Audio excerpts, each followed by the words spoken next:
Yeah.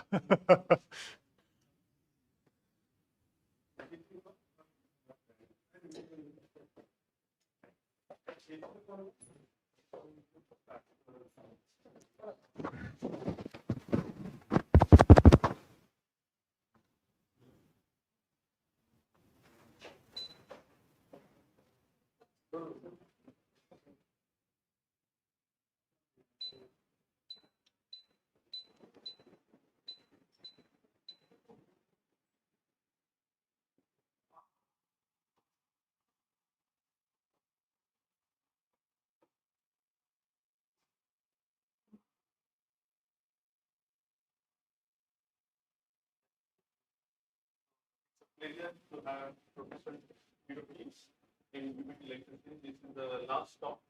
I request him To start. Thank you, Samir. So that's the last lecture, and I wanted to make it a little bit easier again this time. But I hope not too easy given the audience. so let's see. I finally want to talk about periodic interpolation.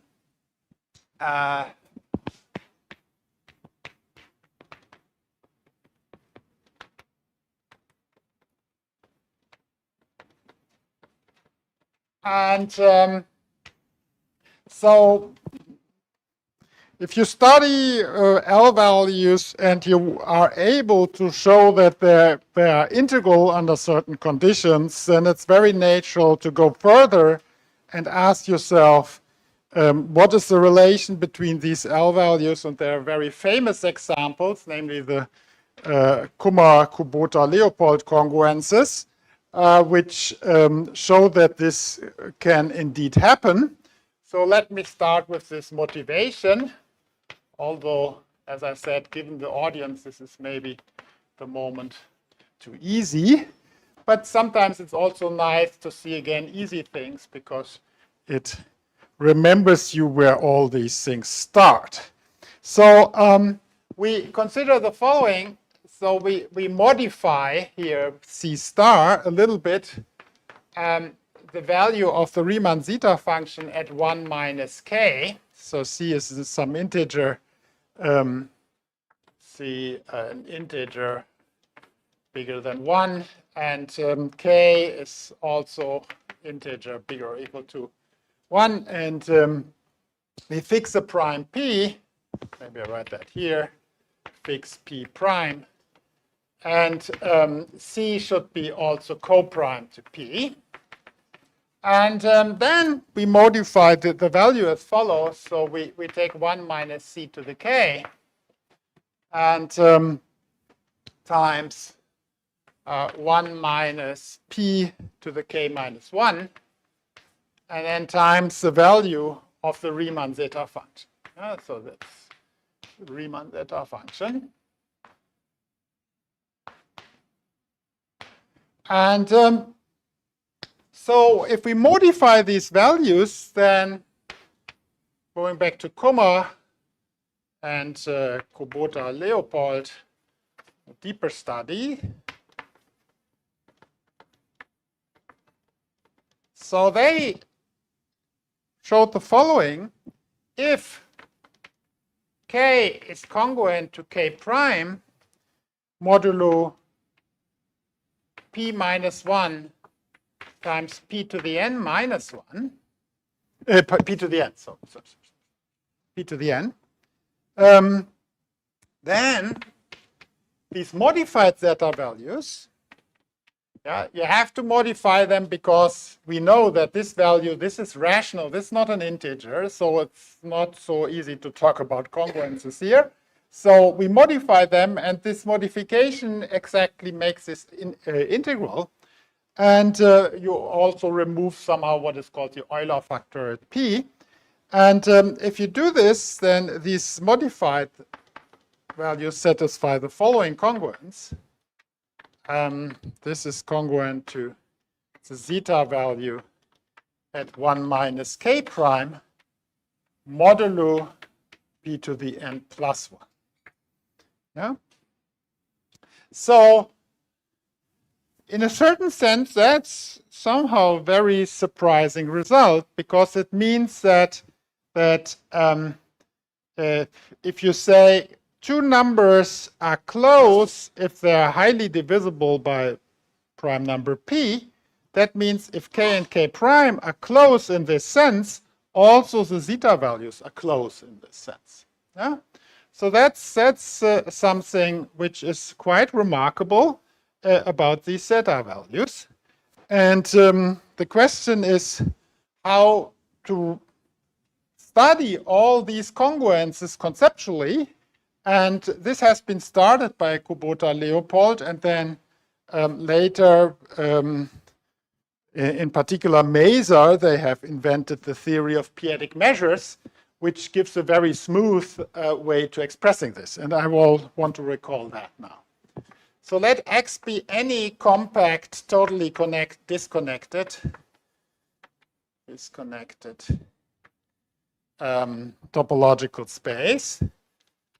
And the only thing at the moment which is important is you take the p-adic integers, the units in there. Yeah, the units in CP. And then we can consider the continuous functions on X with values in ZP. Yes, this is the continuous functions on X with values in ZP.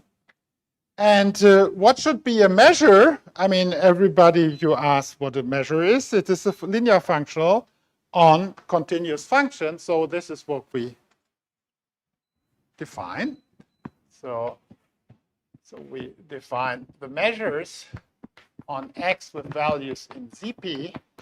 That is just the ZP linear homomorphisms from X, from these continuous functions into ZP.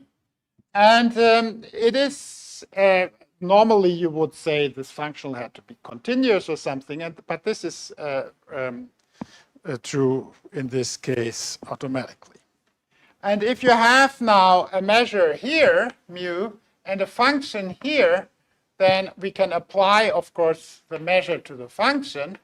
And as is somehow customary here in this setup for integrals, you write that like this. Yeah, that's just a symbol defining this. Okay, so that's a p-adic measure.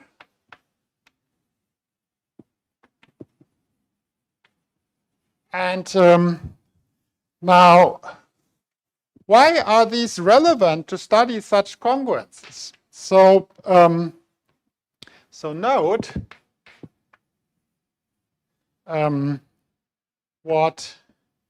suppose we have two functions which are continuous,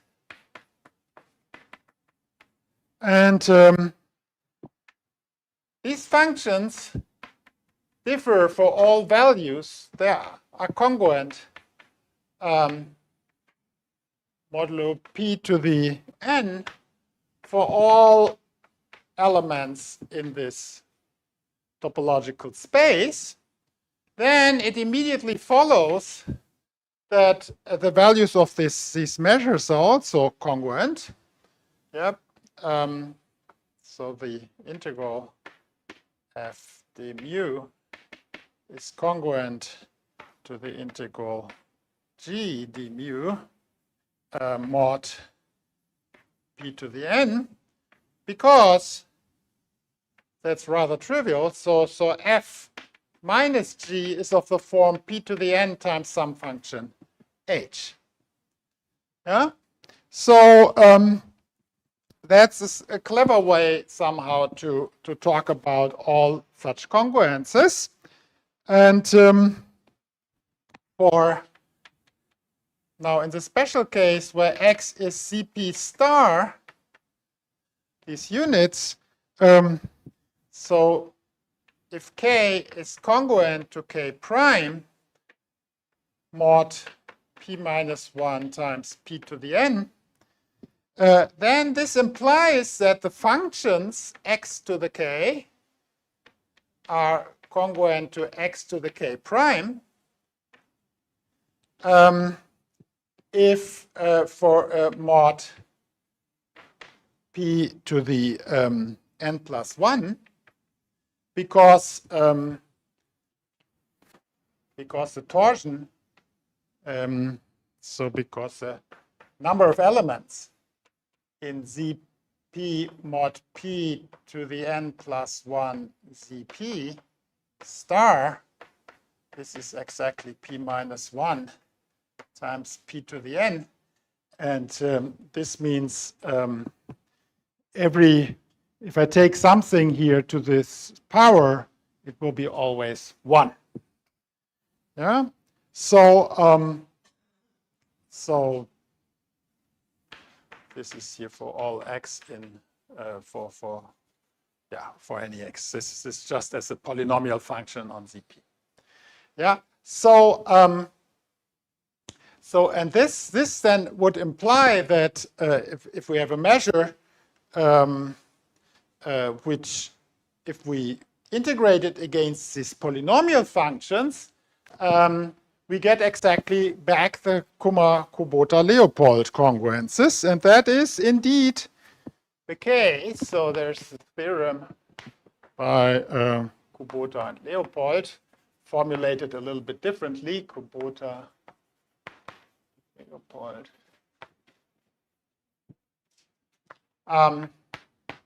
And it just says there exists a measure depending on this integer c, which was auxiliary measure on Zp star, values in Zp, such that for all k integers bigger or equal to 1, you have that the integral over Zp star of x to the k d mu c is there a question? Samir, question? So you stated this measure x and other d and this form, they are same. So is the representation? Is this? You see, yeah, I mean, this is, I mean, somehow to do really abstract measure theory is I mean, in a certain sense, you say the measure is given by a linear functional on the continuous function. Yeah, I mean, it's not so easy to cook up an independent measure theory and then you prove somehow this kind of Riesz representation, but you make it the definition. Yeah, exactly. Yeah, you see, this is always a compact space here. Yeah, it has a strange topology, but never mind. And you don't take values in complex functions or reals, but you take this in this p-adix. That's number theory. But you can say what the continuous functions are, and then you define a measure to be a functional there. Yeah, and as I said, this is automatically continuous, so you don't have to worry in this setup. Yeah. So, and now the point is that there's really a measure explaining all these congruences, because there's a measure, if I integrate it against this x polynomial, x to the k, then I get exactly this modified Riemann-Zeta values back. Yeah. So, okay. And so if you want to study congruences, then it's much better directly to study such measures, because they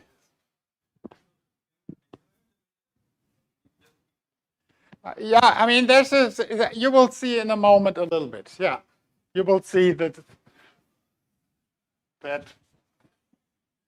you can describe the measure space, the space of measures.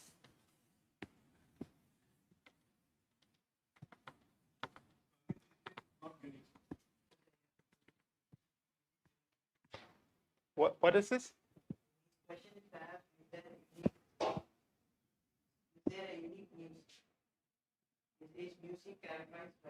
Ah, okay. Yeah, this is in fact this is uniquely characterized, but it is somehow the point is always that if you specify the values of a measure just on these polynomial functions, that is not enough to give the measure back. You need also some relations here. Yeah.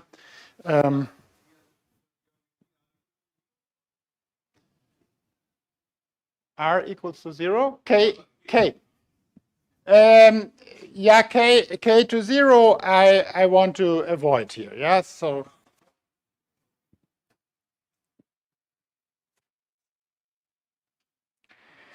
now, according somehow to the plan of this whole lecture series, let me first show you how you can get such a measure for the L values of totally real fields for the theta functions.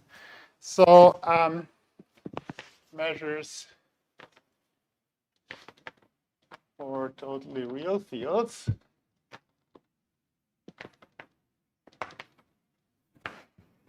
And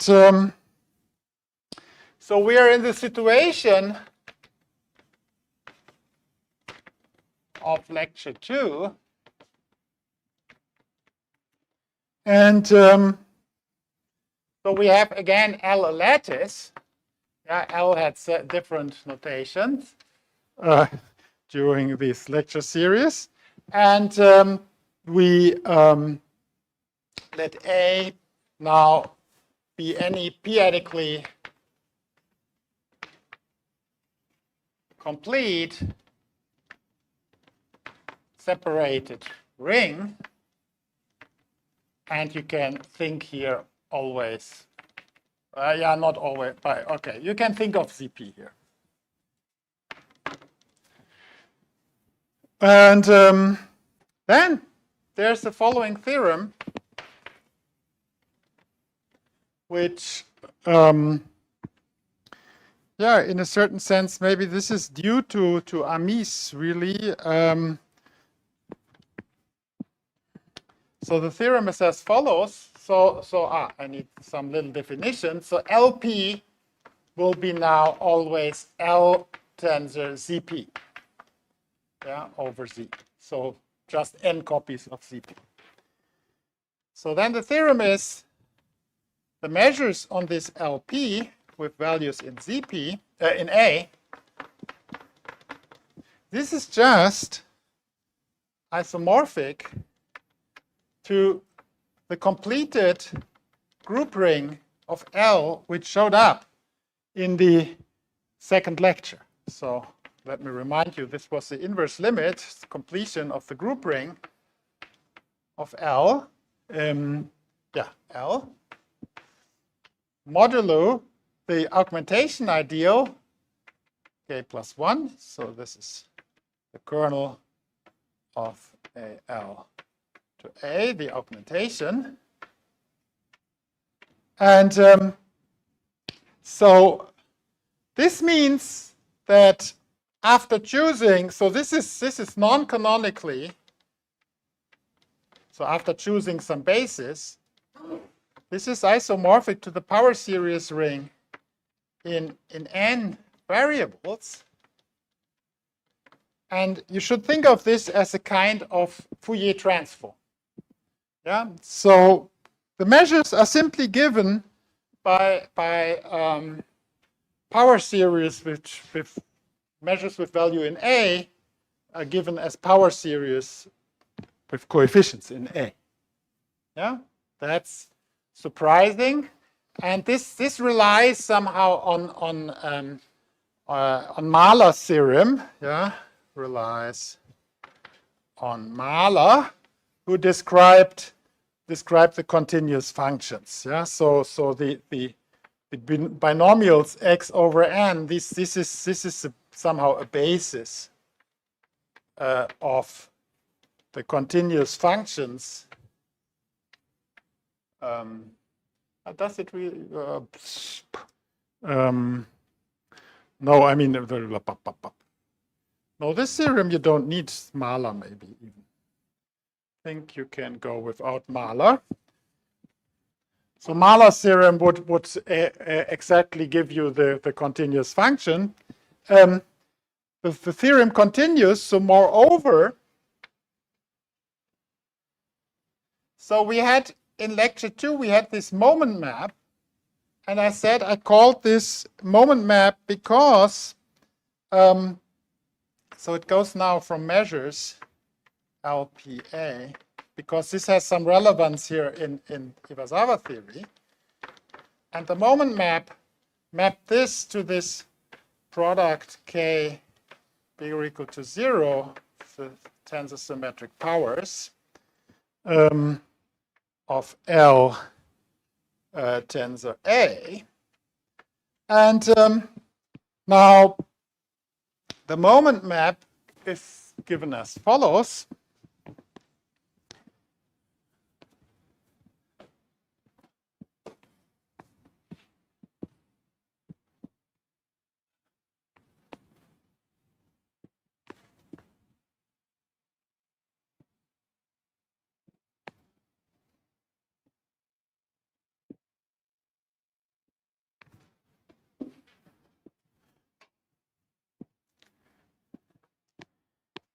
Now, so it maps a measure to the following.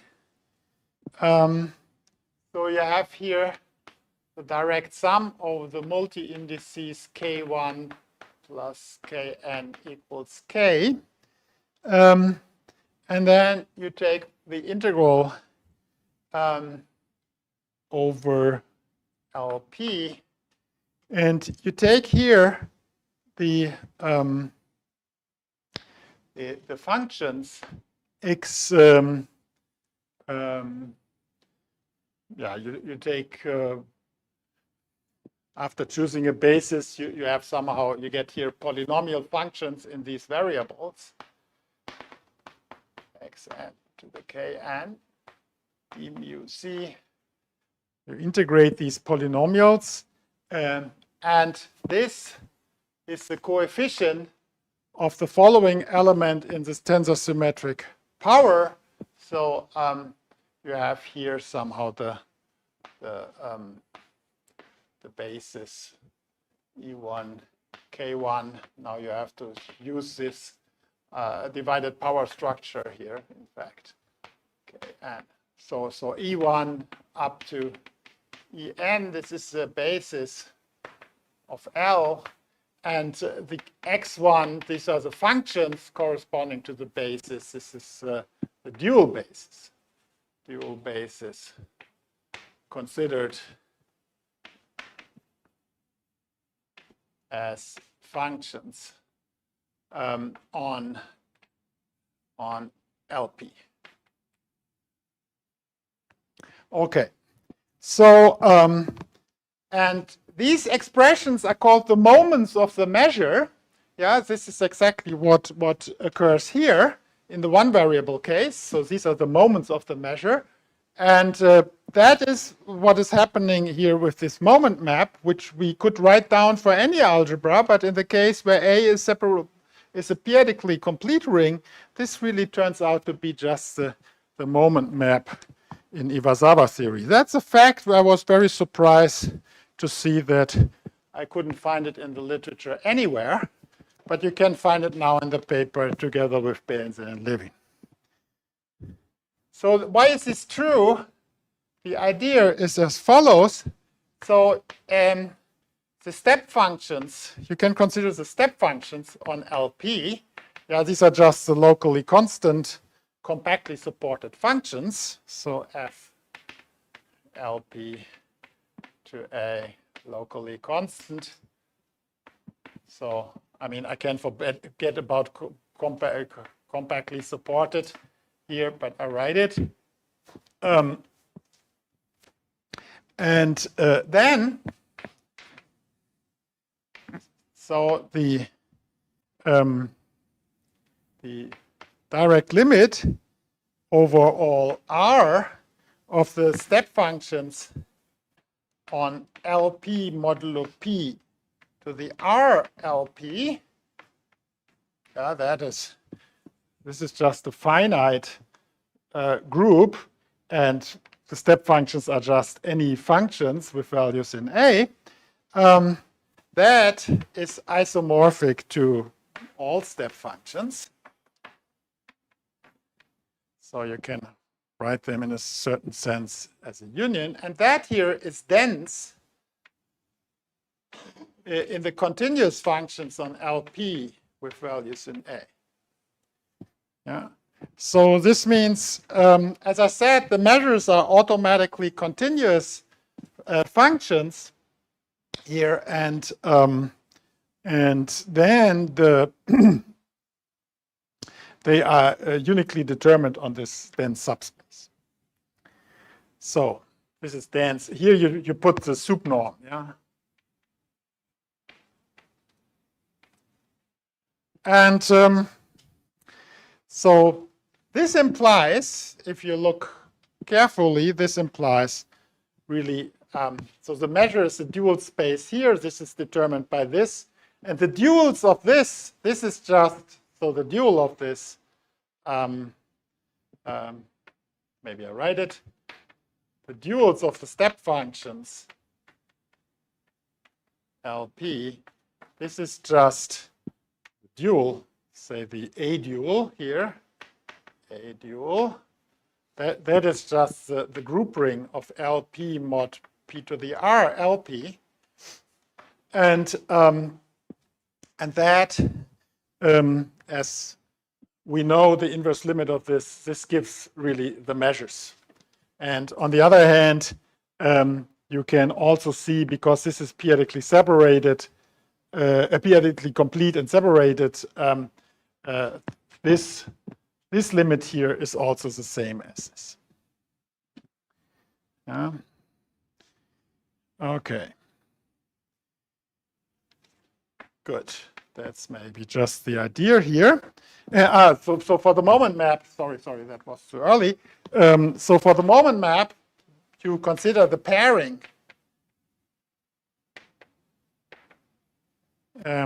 So now this the dual of these tensor symmetric powers LP, where are they?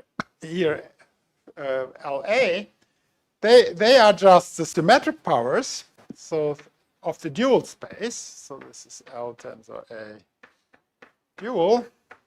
And so if I take here the direct sum over all k bigger or equal to 0, that's of course just the polynomial functions on this ring. Yeah, that's clear to any algebraic geometer. And now we can, of course, pair this with the measures on LP with values in A, and then we get something in A. And how does that work? Yeah, this is something, this is contained in the continuous functions. So if I have some polynomial here and P, then this is mapped to mu of P. And now you have to unravel this definition I gave here in terms of the exponential map. That's a little bit of a hassle, but then you can see that if you pair both sides with a monomial of degree k, then you get the same value, and then you get it. Please.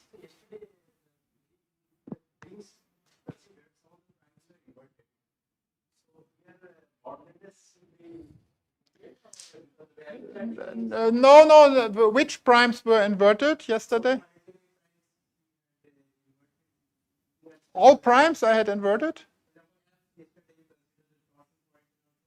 Yeah. But I mean, yeah. But you see here also, at the moment, there's nothing inverted. I talk about measures. Yeah. So measures for prime. Yeah. But then if you look here, here was a little condition. Yeah. Which I write again. So to make this integral, so what you have to suppose is that C and P are co-prime. So that means if I'm in a ring where C is maybe inverted, I can still look at the prime P. Yeah, so if I'm in the ring Z1 over C, yeah, so I can somehow localize at P and I have no problem. Yeah? All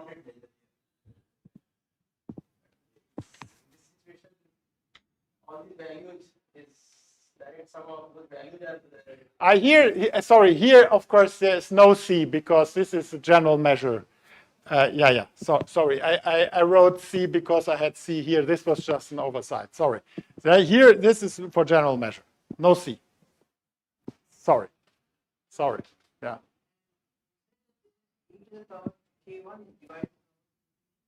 This is divided power notation. Yeah, because the tensor symmetric algebra, this is a divided power algebra. So this means just you take E1 to the tensor K1 with itself.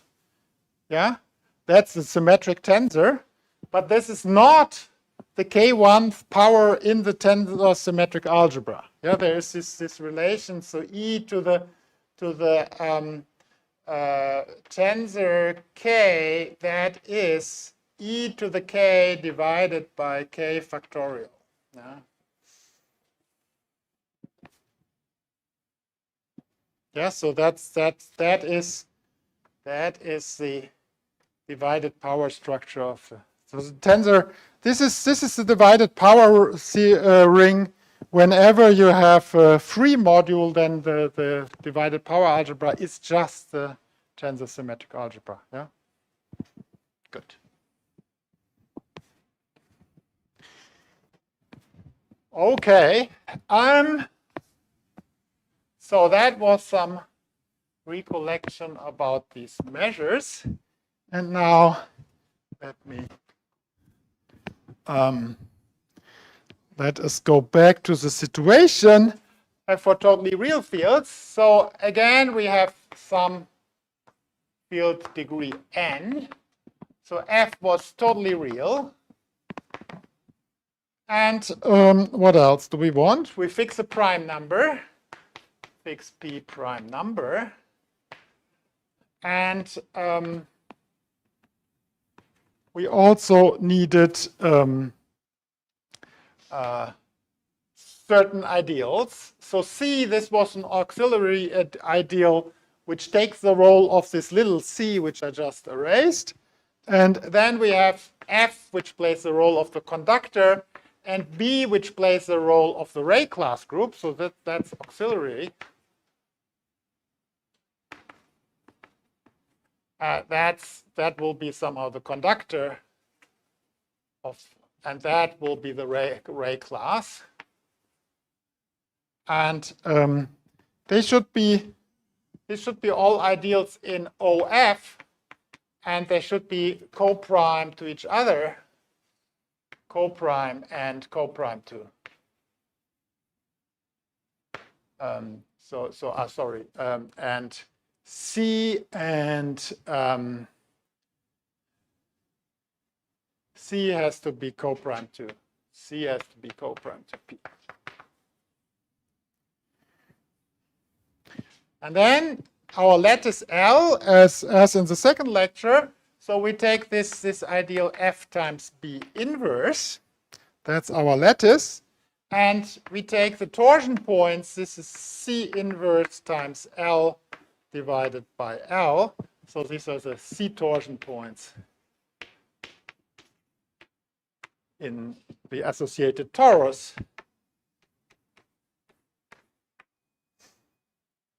Here.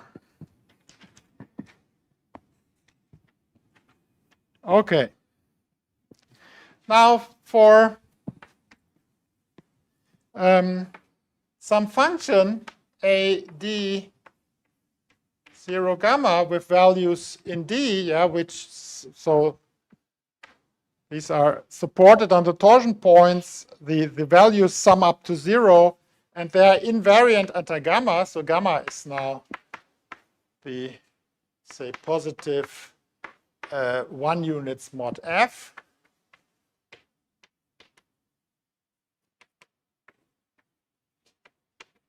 For such an alpha, we had this class. in the torus TL, so that was TL minus D, gamma equivariant with values in this logarithm sheaf. And so if we now have some, consider here, so L tensor R, that is this L tensor R, this is of course just F tensor R, real vector space. So we have one in here, and that is an F torsion point.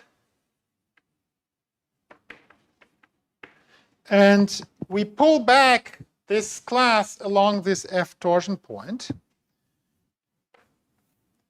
Yeah.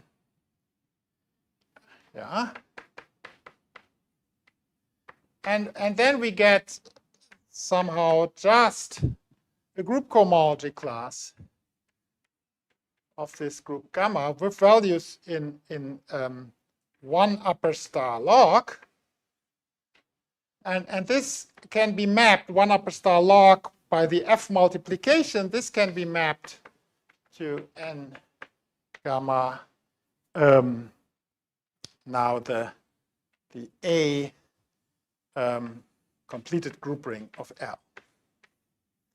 Yeah. So, and that's just the measure space. So what we get is something in H1 n minus 1, values of the measures of LP, values in A. And now we do exactly what we did by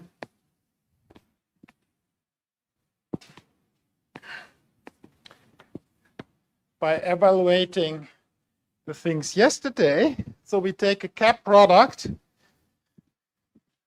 with some generators. So of course we assume now that this is torsion free here. That's always torsion free. That's fine. In the real case, it's always a little bit simpler to get something torsion free. So then we take the cap product with a generator of the homology of gamma with values in A, say, gives then a class, gives, so maybe I give it a name, generator eta. So it gives, we have 1 upper star for O alpha cap eta, and this is now a measure in the co-invariance under gamma. And these are the gamma co-invariants.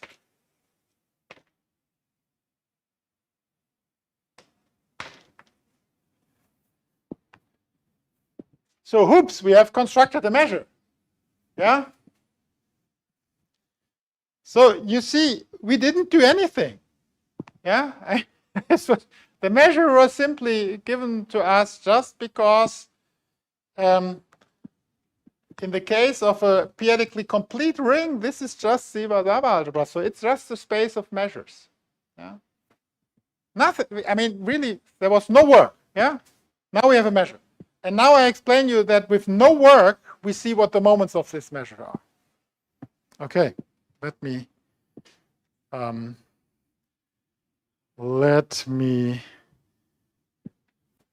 show this. So consider now the commutative diagram.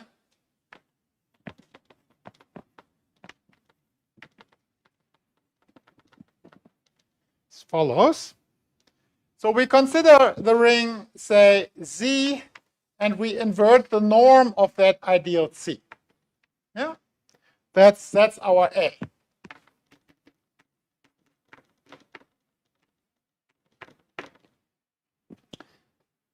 And so then,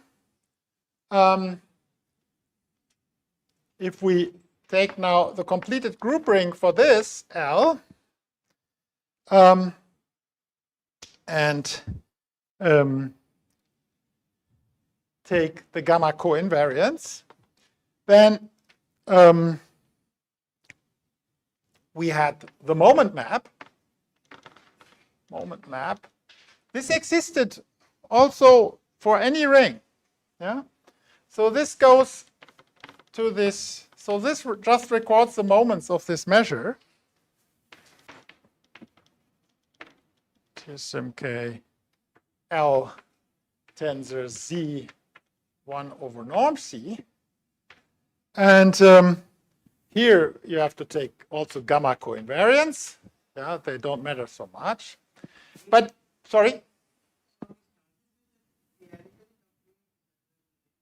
Yeah. Sorry, the A, sorry, you're right. At the moment, that's now, that's bad. So A is not that. A will be the localization at P of this. Sorry.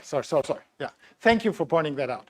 I was now back in the notation of lecture 2. There was A arbitrary. So let's consider this ring. Yeah, for this ring, that's a situation. We computed these moments. Computed, or I gave the computation here of these moments in lecture 2. So you can get it by going to the complex numbers, and then you can express these values in terms of certain regularized zeta values. Yeah, I recall the formula in a second, but this was computed in lecture 2. Yeah, and now we can do the following. So we consider the localization at P.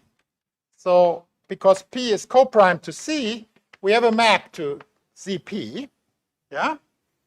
And this gives us now, if we go to ZP, this here becomes the Iwasawa algebra. So this is the measure space. Measures on LP with values in ZP, gamma coinvariance. And here we have also the moment maps. And this moment map now describes us the moment of these measures. And it goes to the same thing. Moment map was completely functorial and everything. So we just land in the measures, the moments of this gamma coinvariance. And this is commutative. So what does that mean? So we have not only constructed a measure, we have also computed the moments. Yeah. So what do we get? Yeah, there was, not a single computation needed. Yeah. So it's just functoriality, just a commutative diagram.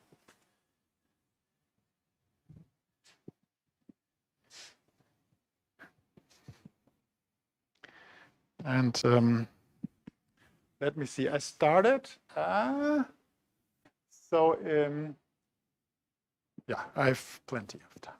I will maybe finish a little bit earlier. So we get the following theorem, which was originally proved by Deligne and Ribet, the famous paper, and independently also by Casso-Nogues. And Barsky. And it says the following: there exists a measure mu C comma F such that the kth moment, I write down, is norm of C times the zeta value 1 F times B inverse evaluated at minus K, which was defined in lecture 2, minus zeta 1 C inverse times F times B inverse at the value minus K. Yeah, these are regularized zeta functions. Yeah. And these are up to a normalization, so I think they came out with a factor norm c to the power minus k here, but that's all unimportant because norm of c is invertible here in any case. So we get somehow this result back. Yeah, and maybe I should remark so that the original theorem of delinear and Ribbit, Kasso, Nuges, and Barsky used a little bit different methods, but delinear Ribbit relies on the arithmetic moduli space.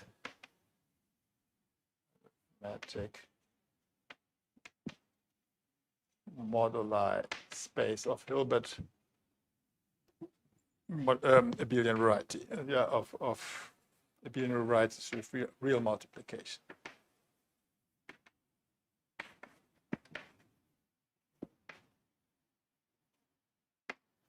So it's a little bit like the theory of Shimura. But they needed even a refinement.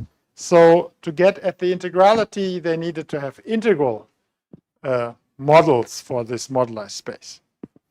Yeah, so we avoid all that. I mean, this is, as I said, it's just the topological construction with a little bit of very classical and stupid cohomology, and we get that measure somehow for free. Yeah, please. There's no ordinarity here for totally real fields. That comes now. Yeah, because for totally real fields, we have for NEP these measures.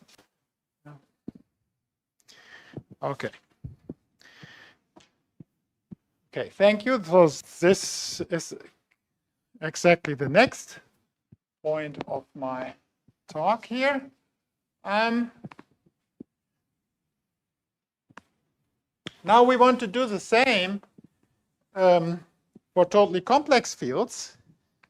And so it will be essentially as easy as that. Yeah. So 3 measures for Hecke L values, totally complex fields.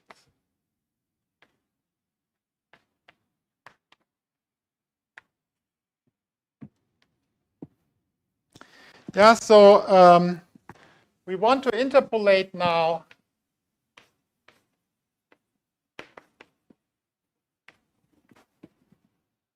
these partial L values, L chi 0 with this ray class, divided by some periods, omega alpha times omega dual beta. So if chi has the right, if chi has infinity type beta minus alpha. And so recall the setup here from yesterday. So we had A over K, an abelian variety with complex multiplication by OL. So I'm sorry that there are now too many L's on the board, but somehow that the one paper uses this L, the other paper uses this L. And as I said, I want to stick to the notation there to make it easier to compare. So L is now this totally complex number field. Yeah. And so of type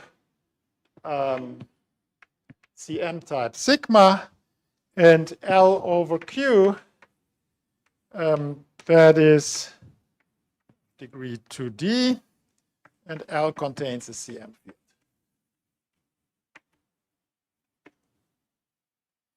Okay, and then we had also the completed Poincaré bundle. completed Poincaré bundle.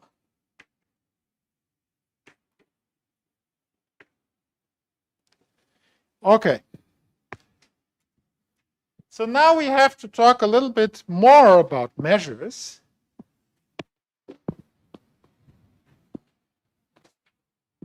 Because we need now a more geometric perspective.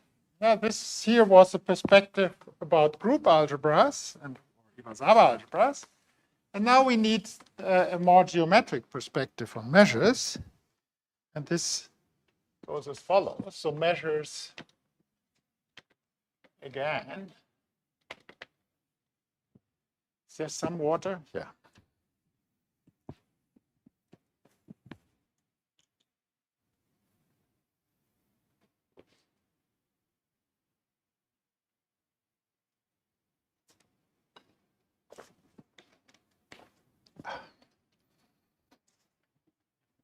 So to keep things simple, I just work with CP.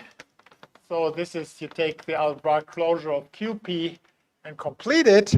And the integers in this ring is OCP. And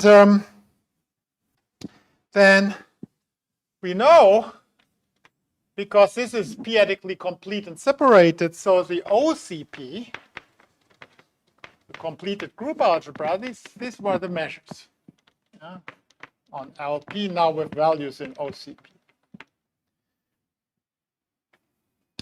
So, but now Nick Katz has somehow observed the following geometric interpretation of that.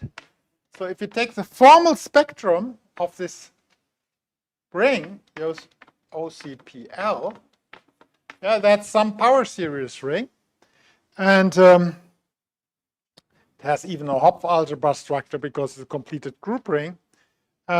So what it gives you is you get the formal completion of the multiplicative group tensor the dual lattice L. Yeah, so L is just the dual lattice. Yeah, this means choosing a basis here, you get simply n copies of the formal multiplicative group. So this implies that the measures LP with values in OCP are just the global functions of this formal variety.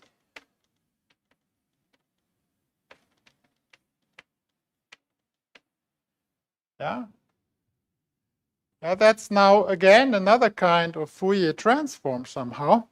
So if we have a function on the formal torus, we get a measure. So now the idea, once you see this, is of course, can we cook up with the class we had yesterday, maybe a function here? And that's indeed the case. So fix now a prime p, which does not divide the discriminant, p prime number, prime. And as always, you have to fix some embedding of QP into bar into CP. And in fact, also, this will not show up really. Q bar maybe into C. Yeah, that's not so important. But now comes the ordinary condition. We need that prime to be ordinary for A. Yeah, so such that A and a dual are ordinary at P. And you can say this as follows. Each prime ideal in K plus in K. So K was a CM field. And K plus is a totally real subfield of which this is a quadratic extension.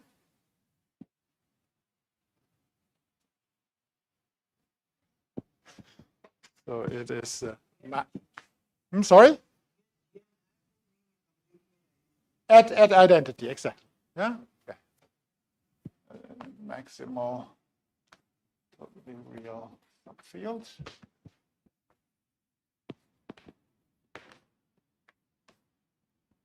Each such primordial above P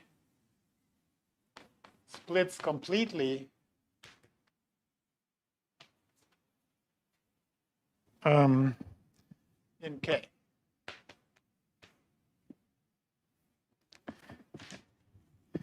So, and what that gives us, this implies that the formal completion of the abelian scheme A, this is isomorphic to the formal completion of GM to the dth power. And the same is true for the dual abelian variety. Yeah. So there are not too many, there are infinitely many ordinary primes, but somehow there are many other primes, and with this method you don't get immediately something. But in a preprint, I hope to, which will come out soon, Johannes Sprang and I also construct certain p-adic L functions for non-ordinary primes. But today I will not talk about that. So. So we can arrange to make this a little bit more canonical. Arrange that A hat dual is isomorphic to GM hat tensor OL tensor ZP, yeah, over Z, say, or over ZP. So that is such that this is compatible with the OL action.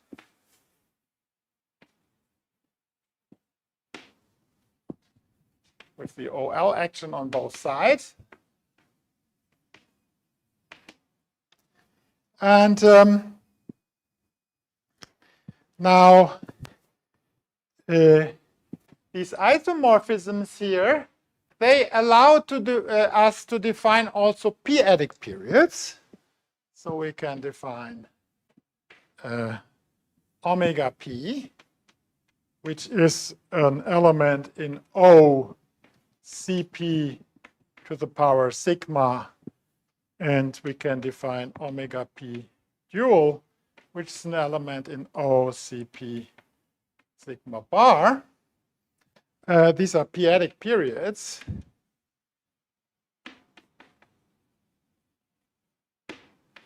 And this is such that we had this basis omega A, yeah, omega A, which consisted of the omega A sigma. And these were differential forms on the abelian variety. And you have them also on the formal completion.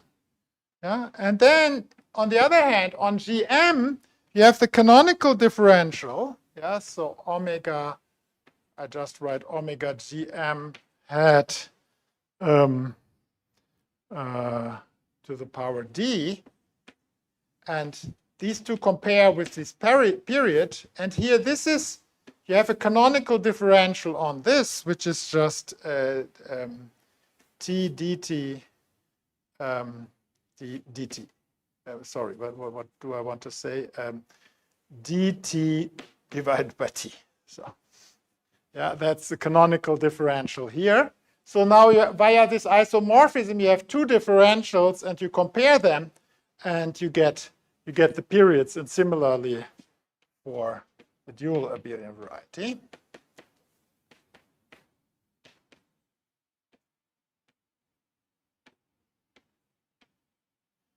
Of course, you have to be a little bit careful here with these choices, but I don't I don't want to go into this because that's now very technical. And now we have set up the stage, and so we can now simply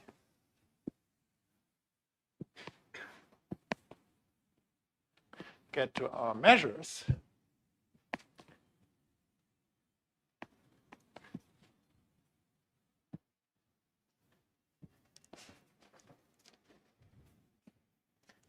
Could I have a little bit more water, please?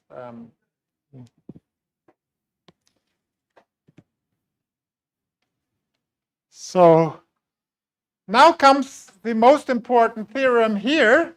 So because we want to produce classes there, and that's the following theorem. So we do the following. So we have so the p hat. This is on A. Yeah, this was the completed Poincaré bundle.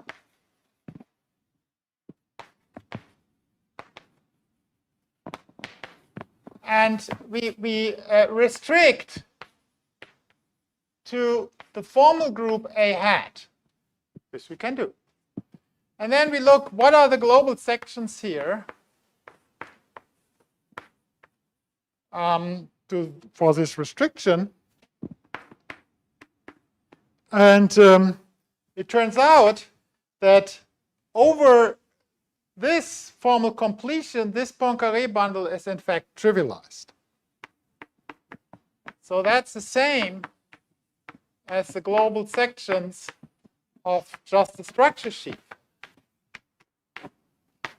Yeah, and now with this isomorphism, this gives us something in a function in GM hat tensor OL tensor ZP over ZP. And that will give us just a measure on LP with values in OCP. That's so why is this the case? Idea. This a similar idea has been used by Norman in his study of p-adic theta functions, but somehow from the setup we have been doing, it's very natural that this is the case. I mean, of course, formally the Poincaré bundle, because it is the universal bundle, and there are non-trivial deformations of line bundles, you would not expect that it becomes trivial if you restrict just to some formal fiber here. Yeah. So in general, that's not trivial, but here it's happening because of the ordinarity condition, and maybe very, very roughly the idea. It's not difficult though. Yeah. So so this is the formal group associated to the p-divisible group.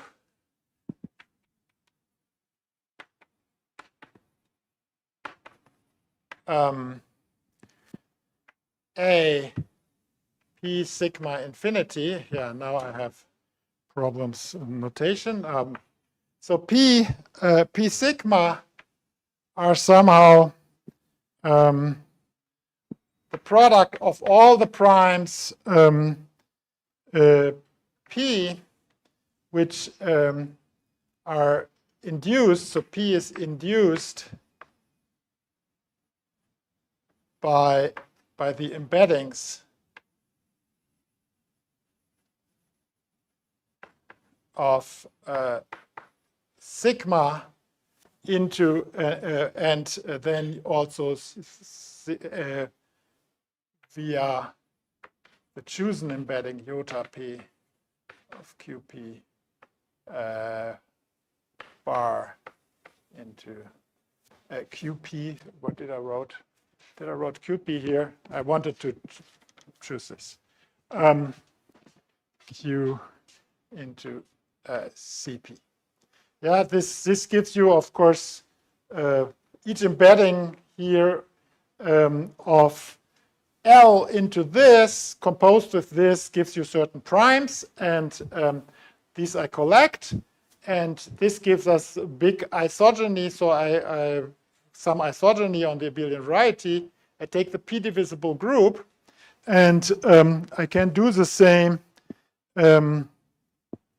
with sigma bar. So then multiplication by this p sigma is étal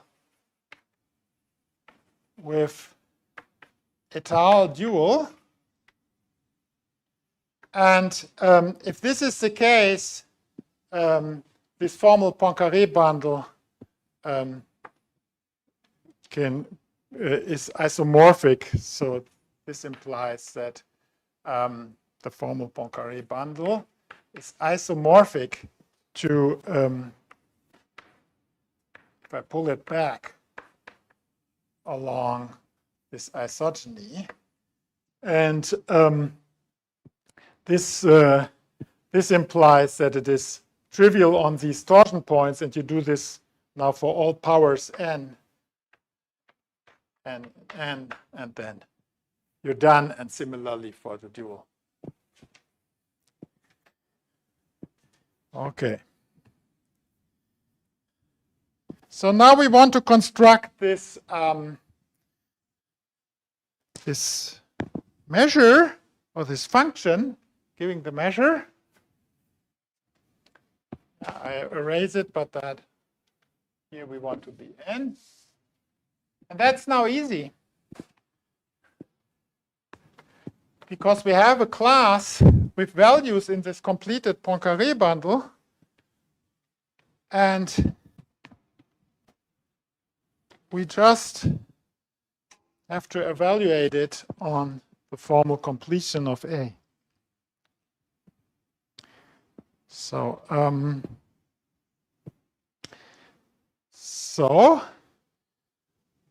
now for rho,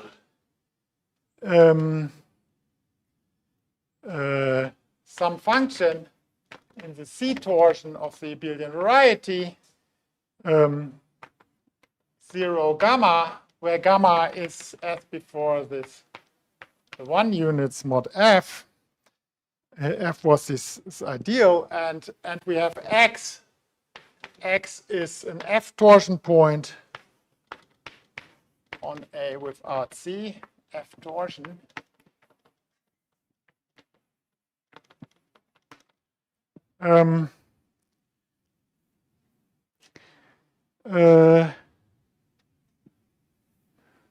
We want now to have some measure, which I call the Eisenstein measure, associated to rho and x in the global functions of this formal completions, which were just the measures on LP with value symbols. So how to do that? So, and this should have the right moments, of course. Yeah.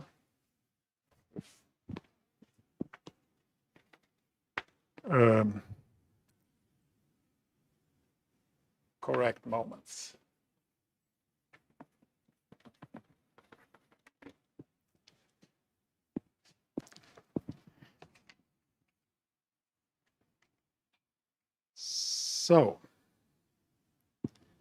So how do we do that?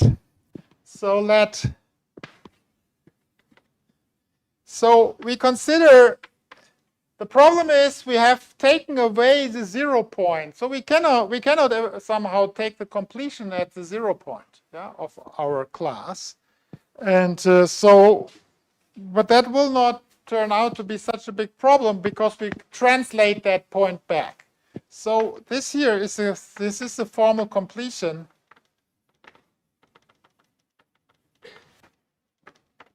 of A at this section X, and we let tau of X be the translation action. So y goes to x plus y. And then we have the following diagram.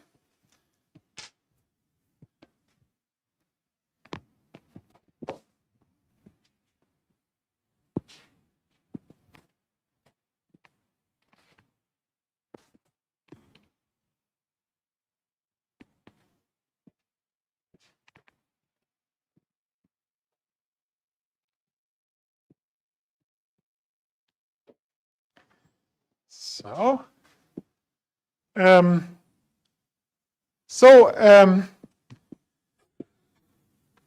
we have this Eisenstein-Kronecker class, gamma A rho x. And this was in HD minus 1 gamma of, sorry, I don't want to have x here, rho. A minus the C torsion points, gamma, and then you have this P hat, tensor omega d. And now we do the following. We use the translation action. So, thank you very much. That's good. Feel a little bit dehydrated here.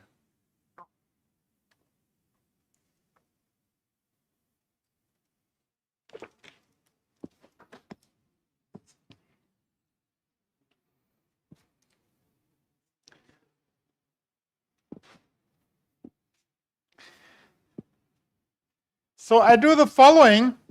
I translate this class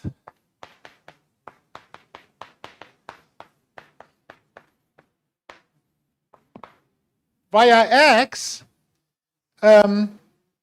to the zero section. So I translate the whole situation, and then I can really restrict this to the formal completion at 0, or the identity. And then I get something in h d minus 1 a hat gamma, and here I have to restrict the translated Poincaré bundle. So the translated Poincaré bundle, I map Tx upper star P hat. I map to so if I evaluate that at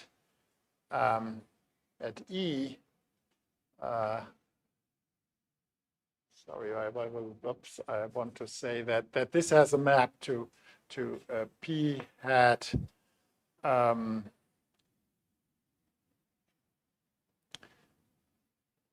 yeah.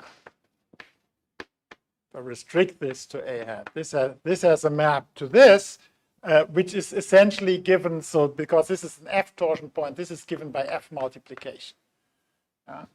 And this I use also, so I pull back this class, which means I can evaluate now at 0, and then I map, I have to pull back along this translation, the Poincaré bundle, and then I can evaluate also at 0, and this has a map to this by this isogeny, and then I use the trivialization of the Poincaré bundle I had over there.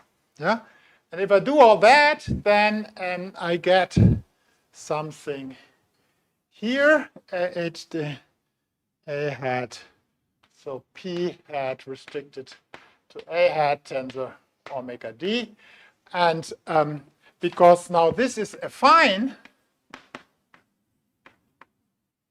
this is just group cohomology again, and so we get something together with this trivialization, we get something in H0 A hat times A hat with values in the structure sheaf, which were the measures, so tensor omega d.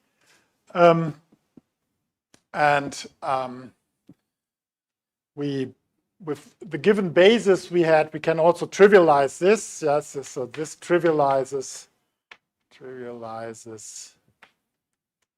with the basis omega A. So we can forget about that, and this is then just the measures on LP with values in OCP. And you have to take again the gamma covariance for sorry, there's again a map cap product HD minus 1 gamma with OCP with some generator here, and then you go to the measures. Yeah, so this class gives us then the measure we want, rho x, and here again we have that moment map, and exactly, which goes to the that's now a little bit, yeah, okay, I write it not with all its decompositions here from my lecture yesterday. So that's OCP,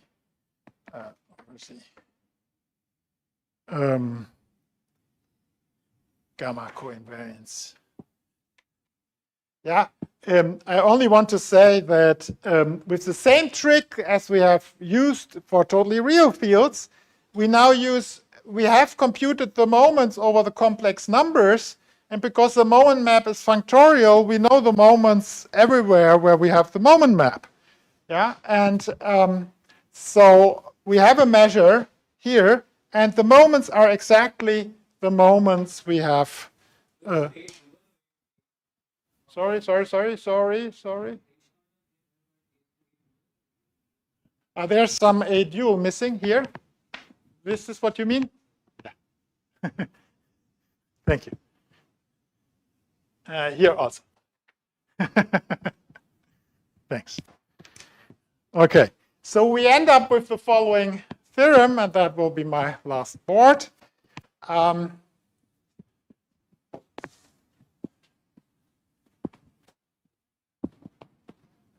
So somehow with this geometric interpretation of measures, we get directly a measure, and then we can generalize earlier work of Nick Katz. So theorem, so this Katz for L equals the M field, and myself and Sprung in general. It's as follows. So there exists a measure i's rho x measure on LP with values in OCP gamma coinvariance, such that the following interpolation formula holds.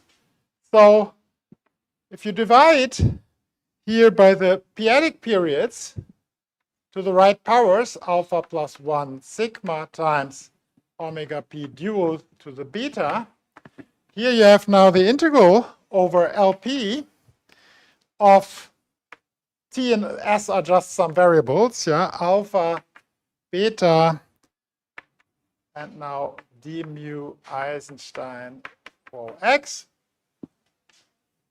That is equal to, we have some factors, -1 d times d minus 1/2 and alpha factorial. I hope the sign is correct, but we checked it really several times. Signs are always difficult in this game.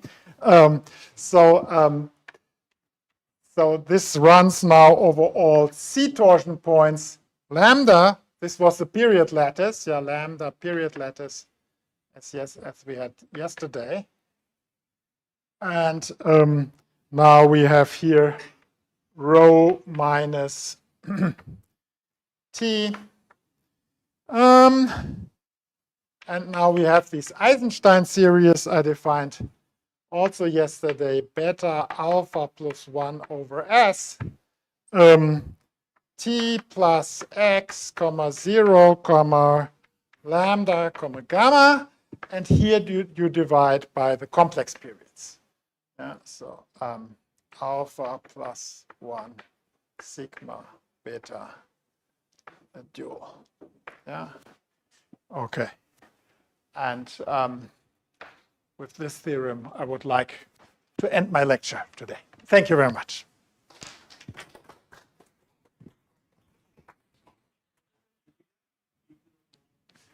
With the integral, here it says, sorry. So this is somehow, you choose, these are the moments, yeah? So T and S are variables. T and S are variables, so LP on LP tensor OCP, which somehow can be written as something like OCP sigma plus OCP sigma bar. Sorry, this variables, yeah. So these are somehow multivariables, and you have a sigma part and a sigma bar part. So in total, you have really 2D variables here, yeah. And so these are the moments, but these are multi-indices, yeah. So these are multivariables. Multi-variables. Yeah, sorry, this I should have explained. Thank you for asking this.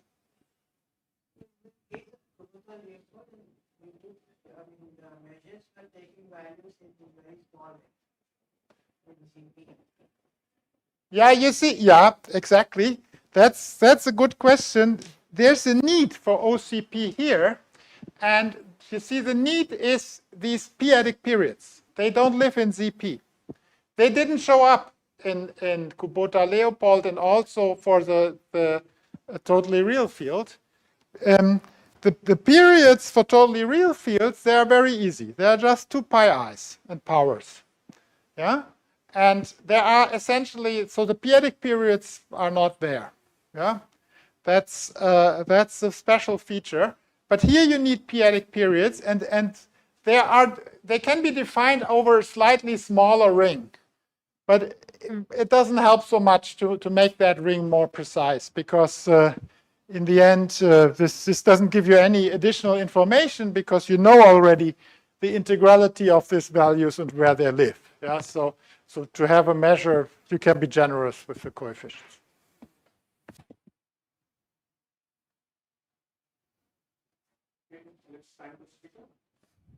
Thank you.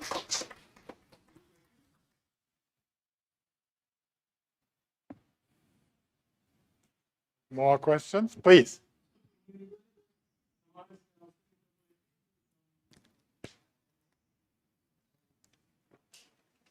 What can be interpolated?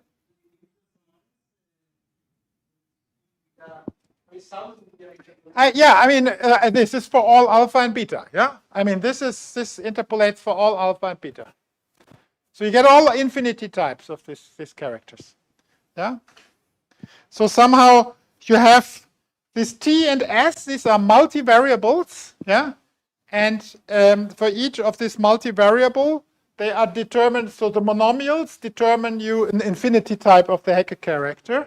Yeah, and if you use this integration formula, I mean, you get first the Eisenstein series. I mean, I could have given you also the final outcome. So if you want to relate this to the L value, then you have to choose here the right row, and you have to be a little bit careful with characters and so on.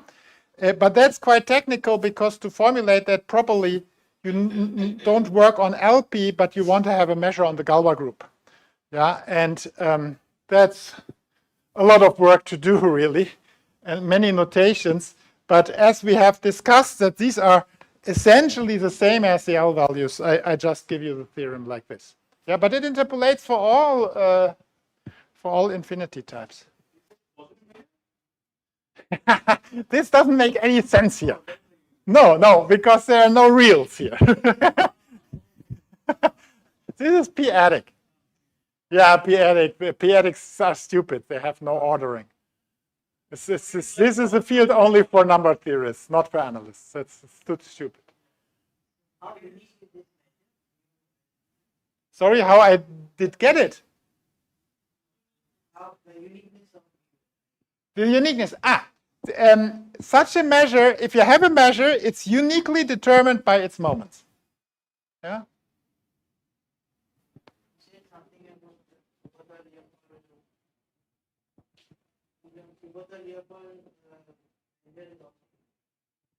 That's also unique. Yeah. Yeah, but you see, any natural infinite subset of the natural numbers is already dense in ZP. Yeah. So if you have something continuous on that, it's unique. Yeah. So I mean, you can even specify it on much less. Yeah.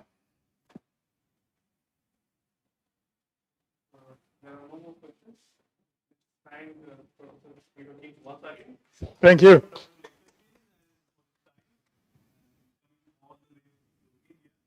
Kanpur. Okay. So thank you very much. Yeah, I would like to thank for the nice hospitality, especially once again Samir, who did a fantastic job in organizing everything, and of course the lecture, the people who somehow attended till the very end. It was a great pleasure meeting you all. Thank you.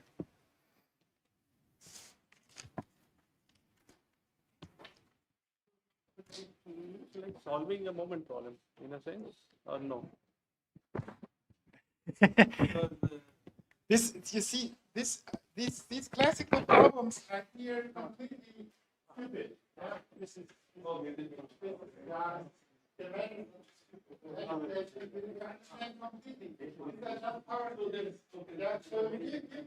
give you a measure, and give you a measure, and you give me a power series. Yeah, so there's nothing. There is no such problems. but these measures are taking value.